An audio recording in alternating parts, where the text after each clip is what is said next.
I like the situation that you can find only in England, or most of the time in England, that you become a manager and not a coach. Because then is when you learn all this that you're asking me. And I was lucky enough in my first job at Brighton to be that kind of person.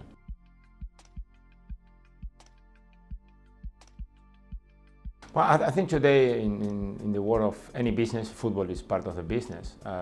Your CV and your studies and things that you've done, they are very, very important. They look that first. Even before knowing who you are or your face, they always look about your degrees and where you've been and if you have some experience. And I think it's a key role. And on top of that, I think, when you have the opportunity to be in a place where you can have people coming, talking to you and giving you ideas, opinions, and you're taking what is good for you, at the end of the day, it's very important to find the right place for you to work.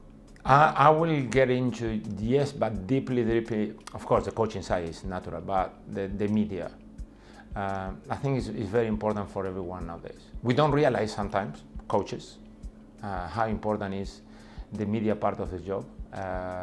We are in a situation nowadays more and more that when you are under pressure, you need to give interviews in situations where nobody can feel it.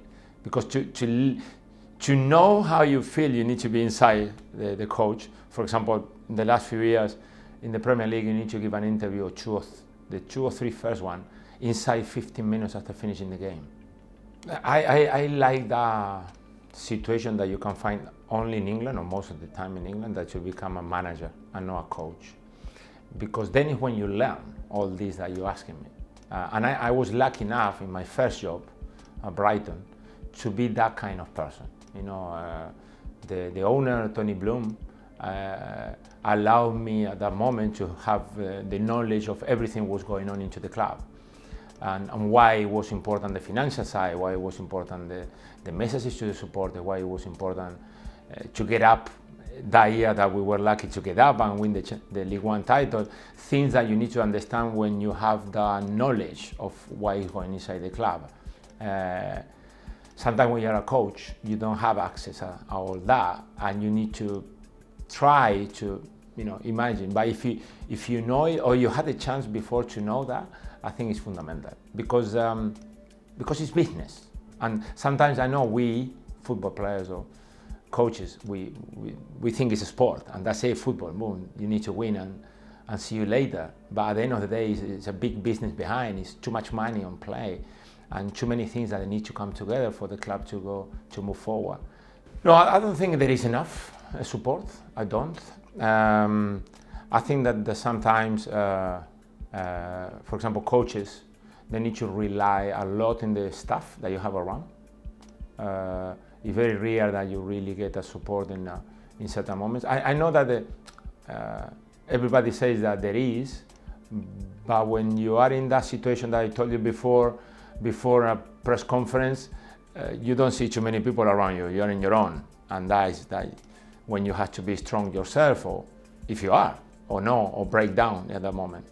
I think that coaches, we are all different. I don't think it's right or wrong, but we get into to know the players in different ways, and you don't imagine how important it is for me in particular to know the players well, everything that is going around their life, because it's not only about the 90 minutes on the pitch.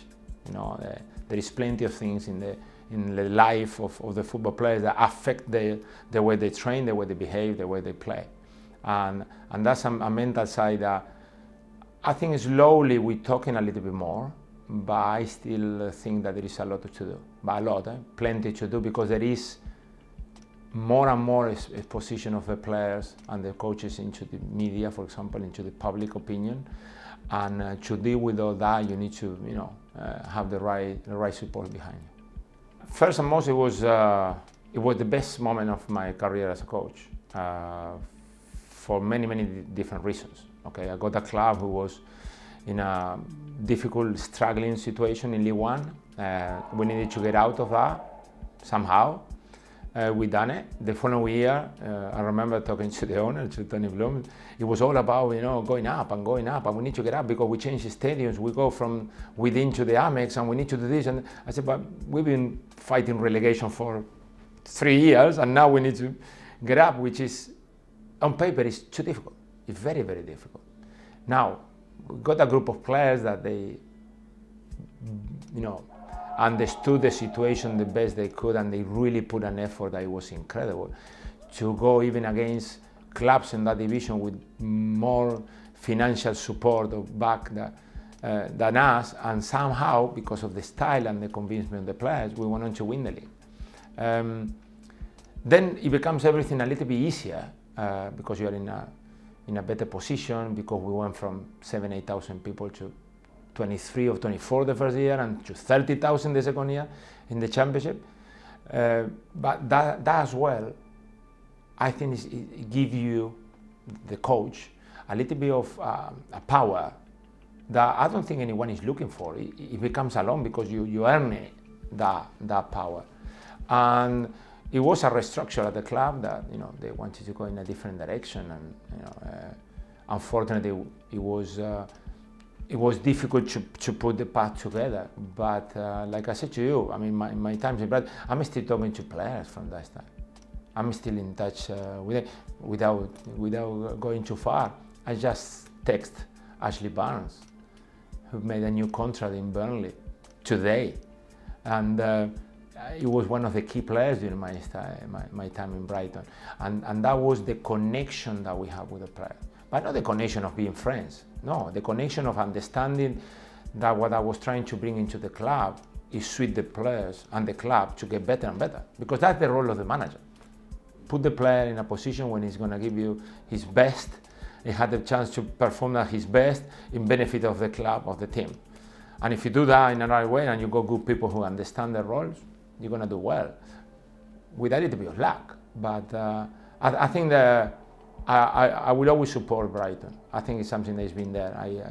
I really, you regret how the things turning up at the end. But I prefer not to be like most of society nowadays, with all respect, negative and looking at the bad sides. I look at the good ones.